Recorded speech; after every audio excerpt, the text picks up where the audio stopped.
नमस्कार दोस्तों, स्वागत है आप सभी का हमारे YouTube channel Kundan Saini maths में।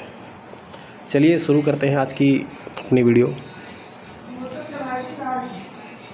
शुरू करने से पहले अगर आप हमारे चैनल पर पहली बार आए हैं तो चैनल को सब्सक्राइब करना ना भूलें और बेल आइकन को प्रेस अवश्य कीजिए ताकि आपको हमारी वीडियोस की नोटिफिकेशन ज़रूर मिलती रहे।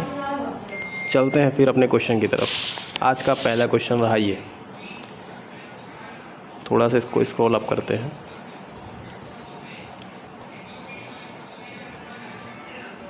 और कलर चेंज करते हैं। आज का पहला क्वेश्चन है कि एक किले में आने वाले पर्यटकों की संख्या गर्मियों में 30% बढ़ गई और मानसून में 35% घट गई, तो समग्र प्रतिशत परिवर्तन ज्ञात कीजिए।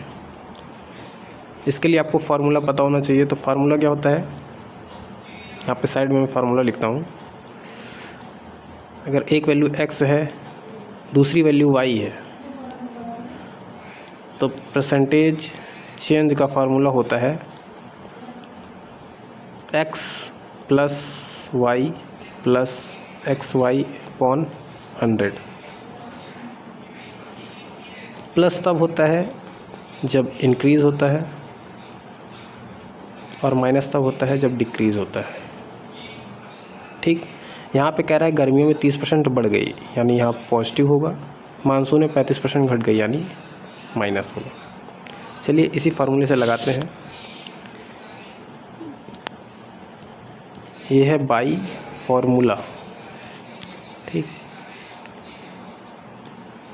तो फार्मूला क्या है उसी पे रखते हैं अपना, x plus y minus plus XY upon 100।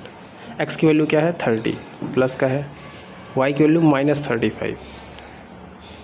अब यहाँ पे प्लस जो है वो प्लस माइनस माइनस हो जाएगा, क्योंकि एक का साइन प्लस है दूसरे का माइनस, तो -30 इंटू 35 अपॉन 100। 30 में से 35 माइनस का जाएगा तो माइनस का 5 आएगा, और यहाँ पे 0 से 0 कैंसिल। 35 से ये होता है 105। 105 को जब 10 से डिवाइड करेंगे तो माइनस का 10.5 आ जाएगा। थोड़ा स्क्रॉल डाउन करते हैं, 10.5 आ जाएगा। ठीक, तो ओवरऑल क्या चेंज हुआ है, माइनस का 15.5%। और ये क्या हुआ है, माइनस में आंसर आया, यानी कि डिक्रीज़ हुआ है, कमी हुई है। तो ऑप्शन में देख लेते हैं, ऑप्शन में भी है 15.5% कमी। चलिए आज के अगले क्वेश्चन की तरफ चलते हैं। आज का दूसरा क्वेश्चन है कि 240 मीटर लंबी एक ट्रेन 420 मीटर लंबे पुल को 22 सेकंड में पार करती है, तो ट्रेन की चाल किलोमीटर पर आवर में याद कीजिए। तो चाल बराबर होता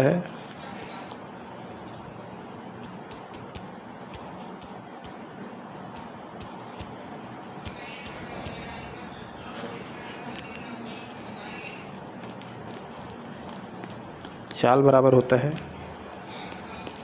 दूरी बटे समय।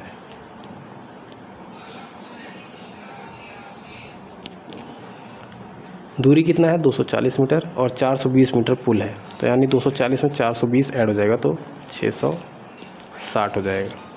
समय कितना है 22 सेकंड, तो यहाँ नीचे 22 से डिवाइड हो जाएगा, तो कितना आ गया 30 मीटर पर सेकंड। और मीटर पर सेकंड को किलोमीटर पर आवर में चेंज करने के लिए 18/5 से मल्टीप्लाई करते हैं, और किलोमीटर पर सेकंड को किलोमीटर पर आवर को मीटर पर सेकंड में चेंज करने के लिए इसी का उल्टा है, यानी कि 5/18 से मल्टीप्लाई करते हैं। तो इसमें किससे मल्टीप्लाई होगा, मीटर पर सेकंड से किलोमीटर पर आवर में हमको जाना है, तो 18/5 से मल्टीप्लाई कर देंगे, तो 18 छक्का 108 किलोमीटर पर आवर, और ये हमारा आंसर हो जाएगा।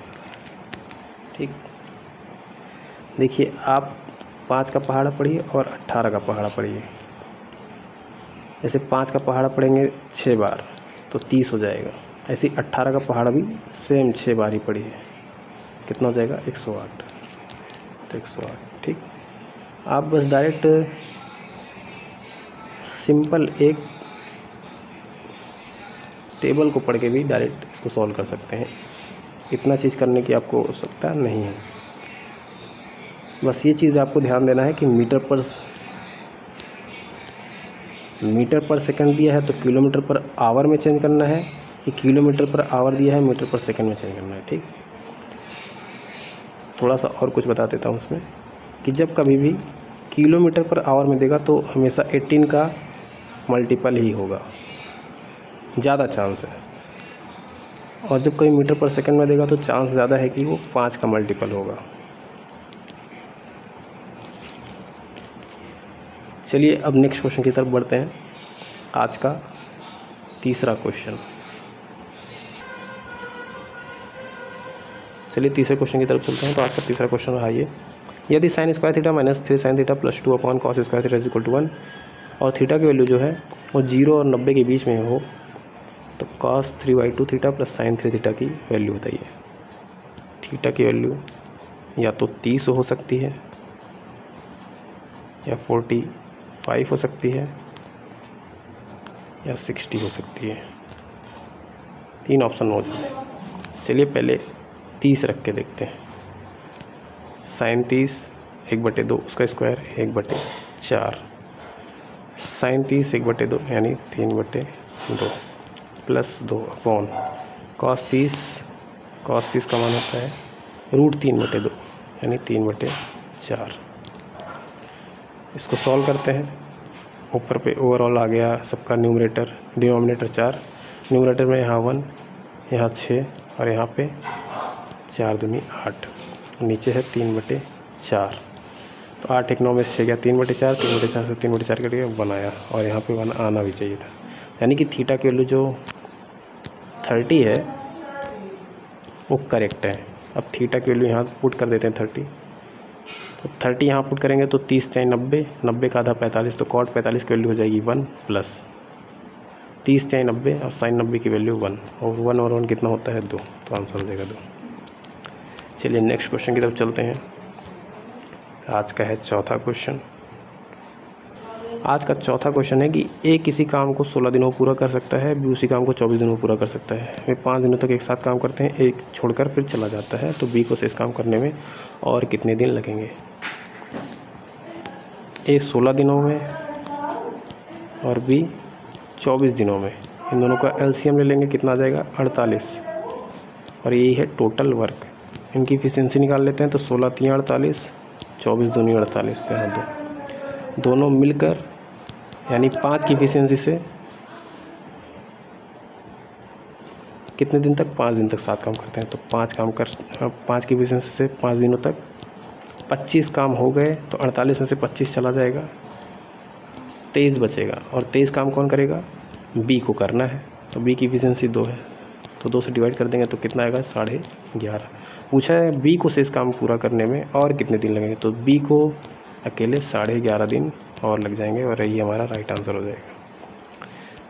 चलिए नेक्स्ट क्वेश्चन की तरफ चलते हैं। आज का 5वां क्वेश्चन लिखा है 2 की पावर n + 3 - 2 × 2 × 2 की पावर n अपॉन 2 × 2 की पावर n + 2 को सरलीकृत करना है, यानी सिंप्लीफिकेशन का क्वेश्चन है। देखिए कुछ फार्मूले मैं आपको बता देता हूँ, उसको आप डिनोट कर लीजिए। चलिए कुछ बातें बताते हैं आपको। पहला क्या होता है कि a की पावर n डिवाइड a की पावर m, इसका आंसर आता है a की पावर n - m। डिवाइड में जो घात होती हैं उनका डिफरेंस होता है, जबकि a की पावर n × a की पावर m गुणे में क्या होती है, जो ऊपर की घात होती है वो दोनों ऐड कर दी जाती हैं n + m। तो इन दोनों फार्मूलों का यूज यहाँ पे होगा। चलिए देखते हैं कैसे। 2 की पावर n + 3 है, इंटू 2 की पावर n + 3 है, माइनस है, इंटू 2 × 2 की पावर n। इसको क्या लिख देंगे हम, 2 की पावर n + 1, 2 की पावर n + 3, 2 की पावर n + 1 अपॉन नीचे है 2 × 2 की पावर n + 2, यानी 2 की पावर 1 ऑलरेडी है, टू की पावर कितना हो जाएगा n+3। इसको सॉल्व कर लेते हैं।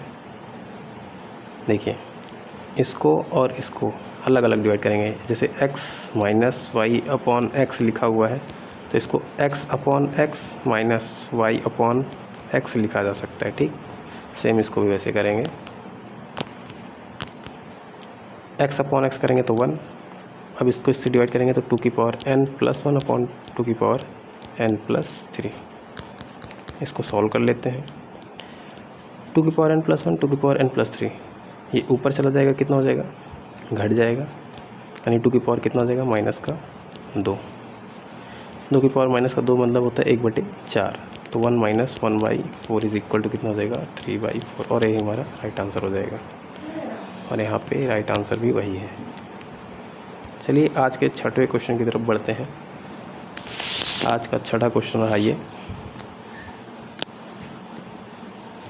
PQR प्रकार की वस्तुओं की कीमतें क्रमशः 280, 180 और 105 है।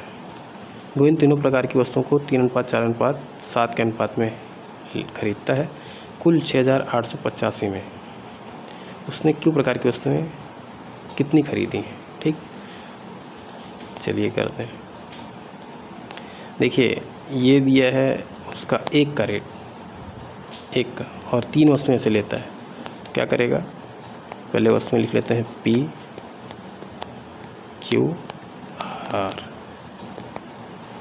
3:4:7। ठीक, कितने का लिए है, 280 का ये है, 180 का ये है, 105 का ये है। मल्टीप्लाई कर दीजिए, 28 × 84 840, 140 18 × 72 720, ये 735। ऐड कर देंगे 5 9 22 2295। 2295 की वैल्यू यहाँ दिया हुआ है 6,885। किससे कट जाएगा, कट करके देख लेते हैं।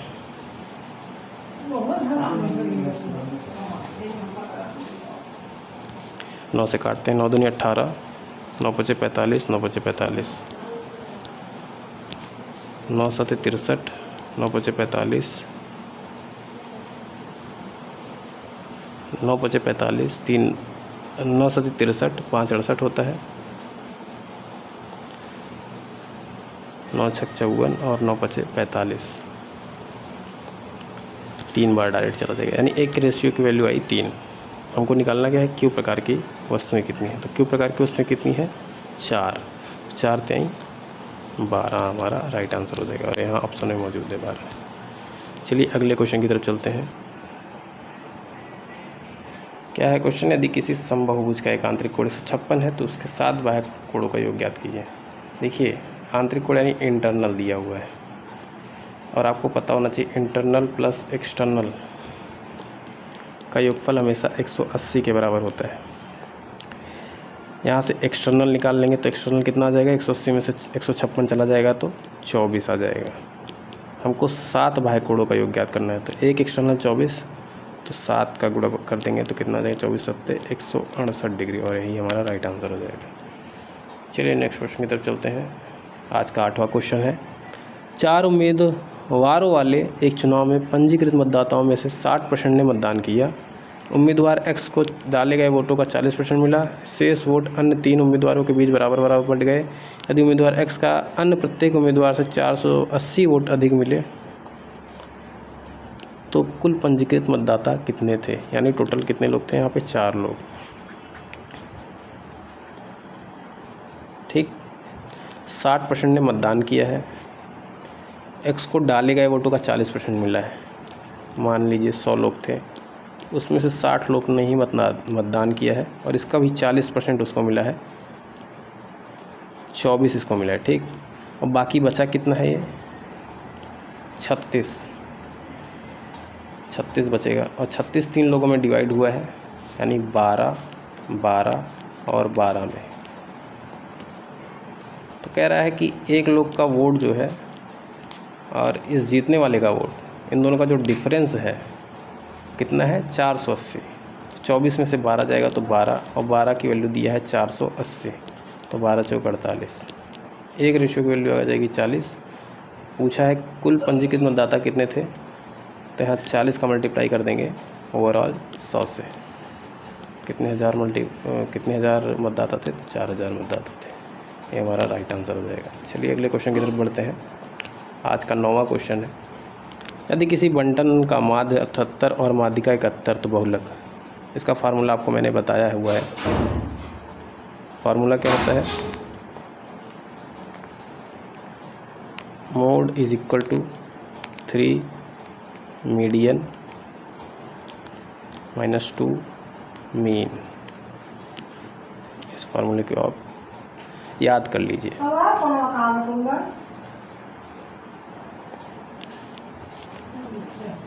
3 मीडियन यानी 61 गुणे 3, 2 मीन, मीन की वैल्यू है 78, 183, 156, 13 में 6 गया 7 और 2 यानी 27 आ जाएगा हमारा मोड, और ये हमारा राइट आंसर होगा। आज का अंतिम क्वेश्चन 10वां क्वेश्चन रेशियो एंड प्रोपोर्शन का क्वेश्चन है। देखते हैं क्या कहता है। A/B is equal to C/X। A की वैल्यू, बी की वैल्यू, सी की वैल्यू दी हुई है, तो एक्स का मान याद कीजिए। चलिए करते हैं। A/B C/X 12/18 27/x, तो 6 दूनी 12, 6 त्रिक 18, ठीक, 2 से कट कर देंगे तो 13.5 और 13.5 तिया 39, 41.5 इज इक्वल टू एक्स। तो एक्स की वैल्यू 40.5 आ जाएगी, तो ये हमारा राइट आंसर हो जाएगा। चलिए आज के सभी 10 क्वेश्चन कंप्लीट होते हैं, तो आपसे मिलते हैं कल नेक्स्ट वीडियो में। अगर आप पहली बार हमारे चैनल पे आए हैं तो चैनल को सब्सक्राइब करना ना भूलें, बेल आइकन को प्रेस करना ना भूलें। तब तक के लिए जय हिंद, नमस्कार।